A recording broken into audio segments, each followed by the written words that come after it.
अस्सलामुअलैकुम मेरे तमाम बहन भाइयों, कैसे हैं आप सब? ठीक ठाक। उम्मीद है आप खैर खैरियत से होंगे और रमज़ान आपका बहुत अच्छा गुजर रहा है। हमारा भी बहुत अच्छा रमज़ान गुजर रहा है। काफ़ी ठंड है माशाल्लाह से। काफ़ी सालों के बाद जो है ठंड के रोज़े शुरू हुए। अल्हम्दुलिल्लाह, अल्लाह पाक का शुक्र है। तो चलें जी, अपने टॉपिक की तरफ चलते हैं। तो अभी बात करते हैं, जो मैंने आपको कल 10 कंपनियों के बारे में कहा था कि मैं उनके बारे में कल आपसे बात करूँगी। तो जो फ़िनलैंड की 10 बड़ी कंपनी हैं जिनको गवर्नमेंट ने खुद अनाउंस करके रखा हुआ है, ठीक है? आप यहाँ से जो खर्चा आपका लगेगा मेरे बहन भाइयों, वो तो लगेगा, आपने वहाँ किसी तरह पहुँचना है। बाद में वो जो कंपनी के एम्प्लॉय हैं, वो आपको ये चीज़ रिटर्न भी करेंगे। ठीक है, ये कन्फर्म है, ये बातें मैं अपने आप से नहीं कर रही थी, बल्कि मैं बहुत बड़ा इस पे टाइम लगाती हूँ, सर्च करती हूँ, ये सारी चीज़ों को ऑथेंटिक मालूमात होती है जब तक मैं आप तक पहुँचाती हूँ। ठीक है, तो अभी आज वो 10 कंपनियों के बारे में बात होगी और आपके मुतालिक बात होगी कि आप किस फ़ील्ड से हैं। सबसे पहली बात ज़हन-नशीन ये करनी है आपने कि आपने लैपटॉप को लेना है, ठीक है? गूगल के ऊपर चले जाना है आपने। और जिन-जिन कंपनियों को मैं ओपन करती जाऊँगी, आपने उनके पोर्टल को ओपन करना है, उनके क्राइटेरिया को समझ लेना है, ठीक है? कि उन कंपनियों की need in wants and requirements क्या हैं, वो आपने समझ लेना है।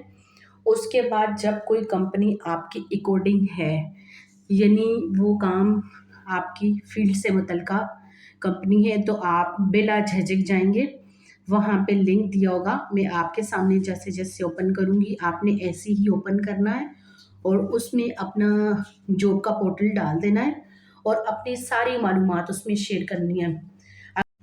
आपसे वो जो रिक्वायरमेंट माँगेंगे, मिसाल के तौर पे अगर वो आपसे कहते हैं कि आप अपनी आईडी कार्ड की अटैचमेंट माँगते हैं, एफआरसी की अटैचमेंट आपसे माँगते हैं, आपसे एफएनएफ की अटैचमेंट माँगते हैं, तो आपने वहाँ अपनी अटैचमेंट लगा देनी है। ठीक है, तो दूसरी बात ये होगी। तो अभी आपने उन कंपनियों को खोलना है, ठीक है? तो अगर आपको सूटेबल नहीं लगती, आपने उनकी वेजेस भी निकाल के देखनी है कि वो पर हावर आपको क्या पे कर रही हैं। मुख्तलिफ़ कंपनियों के मुख्तलिफ़ हैं, लेकिन ये भी नहीं है कि यहाँ की लेबर लॉ के मुताबिक ही होती है हर चीज़। लेकिन आपने उसको अंडरस्टैंड करना है कि कोई कंपनी की रिक्वायरमेंट क्या है, वो क्या पे कर रहे हैं, दूसरी क्या पे कर रहे हैं। ठीक है, तो आपने गौर से देखने हैं वो सारे क्राइटेरिया को, फिर आपने चले जाना है उसके ऊपर। उसके बाद आपने क्या करना है, जब आपने समझ लिया रिक्वायरमेंट होगी सारा कुछ, तो देन अगला स्टेप आपका ये होगा कि आप वीएफएस की जो है वेबसाइट है, उससे भी ऑनलाइन आप अपने लैपटॉप से भी अप्लाई कर सकते हैं अगर आपकी समझ से बाहर है। हालाँकि मैंने तो सारा आपको लिंक भी दे दिया, जो आज की वीडियो में आगे चल के मैं दिखाऊँगी। आप घर बैठे भी अप्लाई कर सकते हैं, आपको एम्बेसी जाने की ज़रूरत नहीं सिवाय फिंगरप्रिंट्स के, ठीक है? तो आप फिर ऐसा कर सकती हैं। तो फ़िनलैंड की तो आपको मैंने कल भी इस बात का ज़िक्र किया है कि जैसे कि उसकी एम्बेसी पाकिस्तान में नहीं है, लेकिन आपको नीदरलैंड की जो एम्बेसी है, वहाँ से फ़िनलैंड का वीज़ा इशू वही करती है, बायोमेट्रिक है, ईच एंड एवरीथिंग को होल्ड वही करती है। तो आपको वहाँ जाना होगा, ये सारी चीज़ें वहीं से आपको मिलेंगी, ठीक है? तो आपने जाके वहाँ से डायरेक्ट अप्लाई कर लेना है, ठीक है? बाकी एम्बेसी फ़ीस कितनी है और फर्म फ़ी क्या है, वो सारा कुछ इस वीडियो में होगा, आपने उसको गौर से देखना है। तो आपको जो है ये सारी मालूमात मिल जाएँगी। देखिए, मैं इतनी लंबी-चौड़ी वीडियो नहीं बनाती, जो आपकी ऑथेंटिक चीज़ें होती हैं मैं वही आपके सामने लेके आती हूँ और वही मैं आपसे शेयर करती हूँ। ठीक है? तो दूसरी बात, मुझे बहुत दुःख है आप लोग मेरी वीडियोज़ को पूरा नहीं देखते और ना ही जो है व्यूज़ करते हैं किसी भी चीज़ का। क्योंकि देखिए, जब मैं आपके लिए वीडियोज़ बनाती हूँ, ये कुछ अरसे के लिए मैक्सिमम जो हैं ये मुल्कों की जो ऑफ़र्स हैं ये चल रही हैं। ऐसा नहीं है कि ये साला-साल चलती रहेंगी, इनके पायलट्स प्रोग्राम होते हैं, 6 मंथ जो है वैलिडिटी भी होती है, 3 मंथ्स भी होती है, 2 भी होती है, 1 ईयर भी होती है। अब ये इन तक है, क्योंकि जैसा कि देखिए, अगर इंडिया है, बांग्लादेश है, पाकिस्तान है, इन सारे मुल्कों के हालात काफ़ी आफ्टर कोविड बहुत टफ जा रहे हैं। मेरे समेत आप देखें, पहले हमारा अल्हम्दुलिल्लाह बहुत अच्छा बिज़नेस था, सब कुछ था, लेकिन आफ्टर कोविड बहुत बुरी तरह से हम लोग इफ़ेक्टेड हुए और हम लोगों ने भी माइग्रेट किया और यहाँ बाहर मुल्क आए, बच्चों समेत। वरना हम कभी भी नहीं चाहते थे कि हम अपने होम कंट्री को छोड़ें। ठीक है, इतने बड़े सिस्टम होने के बावजूद भी, लेकिन जो हालात चल रहे हैं पाकिस्तान के, तो अल्लाह ही पाकिस्तान का हामी और नासिर, और बाकी हुक्मरानों का भी हम क्या कह सकते हैं, दुआई कर सकते हैं। तो ये अच्छी अपॉर्चुनिटीज़ हैं, आप निकलें, अपना टाइम ज़ाया मत करें। यकीन करें, जब से हम फॉरेन कंट्री आए हैं, हम अल्लाह का बहुत शुक्र अदा करते हैं। वहाँ में भी हम अच्छे खासे वेल हमारी लाइफ सेटल थी, लेकिन फिर भी हम कहते हैं कि हमने कितना ज़्यादा वक्त अपना पाकिस्तान में बर्बाद कर दिया। ठीक है, यहाँ 4 साल की मेहनत आपको 14 साल बैठ के खिलाएगी, ये मेरा मानना है। घर के अगर 3 बंदे कमाने वाले फॉरेन कंट्री आ जाएं, तो मैं कहती हूँ उनकी सारा ख़ानदान का सारी ज़िंदगी बदल जाती है। तो इसलिए मैं अपने तहे दिल से और ईमानदारी से कोशिश करती हूँ कि मैं वो वेबसाइट आपके साथ शेयर करूँ, जिसमें आप खुद अपने रेफरेंस पे अप्लाई कर सकें, ठीक है? ताकि आपके लिए आसानियाँ हों और आप आसानी से यूरोप पहुँच जाएँ, ठीक है? तो बाकी इंशाल्लाह अगर अल्लाह ने चाहा, जिसके नसीब में लिखा हुआ, तो वो ज़रूर आएगा। इन वेबसाइट के ऊपर आप वर्क करें। नहीं समझ में आता, आप कमेंट सेक्शन में कमेंट छोड़ दें, मैं दोबारा उसके ऊपर वीडियो अपलोड करूँगी। ठीक है जी, बाय बाय, मेरे साथ जुड़े रहें।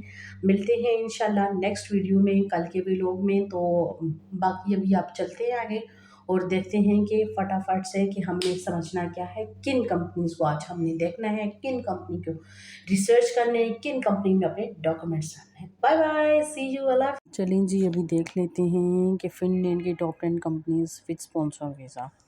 ठीक है, तो ये भी हम इसको स्टडी करते हैं कि हमारे पास कौन कौन सी कंपनी आ रही हैं। ठीक है, तो फिर हम आगे चलते हैं। ये नाम आपके सामने आ गए जी, देख लें आप। ठीक है, कॉस्को भी है इसमें। बाकी 2 मोर के ऑप्शन पे ये मुझे कह रहा है कि क्लिक करने को। तो ये बड़ी कंपनीज़ हैं जो कि वीज़ा भी स्पॉन्सर कर रही हैं। ठीक है, मैन्युफैक्चरिंग इंडस्ट्रीज़ भी हैं इसमें, काफ़ी सारी हैं। तो अब ये फिनलैंड का जो how do I get sponsorship visa in Finland, तो ये देखें, इसको अगर हम क्लिक कर लेते हैं, तो इसको जो आपने जाके खोल लेना है, तो ये सारी आपके पास मालूमात जो है शुरू हो जाती है। ठीक है, अब ये अगर मिनिस्ट्री फॉर फॉरेन अफेयर्स की बात करता है, तो इसको आपने जाकर डायरेक्ट जो है ना, इसके लिंक पे यहाँ पे क्लिक कर लेना है। मैंने कल आपको बताया था ना कि भाई 10 कंपनीज़, ये ऊपर जो 10 कंपनीज़ ओपन हो जाती हैं, तो आपने इनको देख लेना है। ओके, स्टडी करने के बाद आपने ये सारा प्रोसीजर अप्लाई करना है। ठीक है, अब इसको ये क्या चाहिए, क्या क्या मांग रहा है, आपने गौर से सारा कुछ पढ़ लेना है। ये मैंने इस दिन बताया भी था कि evidence of family relationship if they are inviting, यानी वो कह रहे हैं कि इधर अगर कोई है तो उसके कह रहे हैं ना कि आपको एविडेंस देना होंगे। अब इसमें सारा कुछ आ रहा है, मैंने ये देखिए, एप्लीकेशन प्रोसेसिंग फ़ी है इसमें, प्रोसेसिंग ऑफ एप्लीकेशन है, रिफ्यूज़ल अनाउंसमेंट, रिकवरेशन, मतलब सब कुछ बता रहा है इसमें कि क्या है, रिक्वेस्टिंग भी है इसमें। आपने जाके अपने लैपटॉप पे पहले 10 बड़ी कंपनियों को सर्च करना है, फिर उसके बाद आपने देखना है कि कौन सी कंपनी स्पॉन्सर कर रही है। ठीक है, वो क्या दे रही है, वहाँ पे क्या मांग रही है। ठीक है, ये सारा कुछ वो कंपनी बताएगी और आपने इसमें से सिलेक्ट कर लेनी है कैटेगरी जो आपको चाहिए वीज़ा। ठीक है, तो आप कहाँ से हैं, फिर वहाँ पे भी आप ये लिखेंगे, पाकिस्तान से हैं, इराक़ से हैं, श्रीलंका से हैं, अफ़गानिस्तान से हैं। तो डी वीज़ा की कैटेगरी को आपने सेलेक्ट कर लेना है और ये फॉर्म आपने फ़िल कर लेना है। ठीक है, इसमें कोई इतनी ज़्यादा मुश्किल नहीं है। तो फिर अगर आप कंस्ट्रक्शन से हैं, तो आपने उस कंपनी को करना है। मोबाइल के किसी शोबे से हैं, नर्स के किसी शोबे से हैं, डॉक्टर हैं, ठीक है, गाड़ियों का कोई काम करते हैं, तो वो कंपनी अपने हिसाब से। लेबर कैटेगरी भी है, ठीक है, उसमें कॉस्को में जो सेल्स रिटेल का वो काम भी है, हर तरह का काम है। ठीक है, ये मैं आपको वीज़े की सारी मालूमात दे रही हूँ कि क्या अप्लाई करने हैं, क्या प्रोसीजर, ये सारा आपने ना गौर से पढ़ के इसको अच्छे से समझ लेना है। इसमें देखिए, ये सीज़नल वर्क वीज़ा की मालूमात भी आ रही है। मैंने आपके सामने ये सारा वेब पेज ओपन किया ताकि आपको समझ आ जाए कि आपने करना क्या है। ठीक है, ये सारी चीज़ें ये ऐसे ओपन हो जाती हैं। दिखा रही हूँ जी, फिनलैंड के मिनिस्टर्स हैं, ठीक है, फॉरेनर अफेयर के। तो यहाँ तक भी मैंने देखी, इतनी गहराई में जाके मैं आपके लिए इतनी रिसर्च करती हूँ, और आप लोग वीडियो को बिल्कुल भी नहीं देखते और ना ही मुझे कमेंट करते हैं और ना ही वीडियो फुल वॉच करते हैं। तो एटलीस्ट इतनी मेहनत मैं करती हूँ, ये आप ही के लिए मैं सब कुछ करती हूँ। ठीक है, तो ये आप सारी चीज़ों को देख लें, ठीक है ना।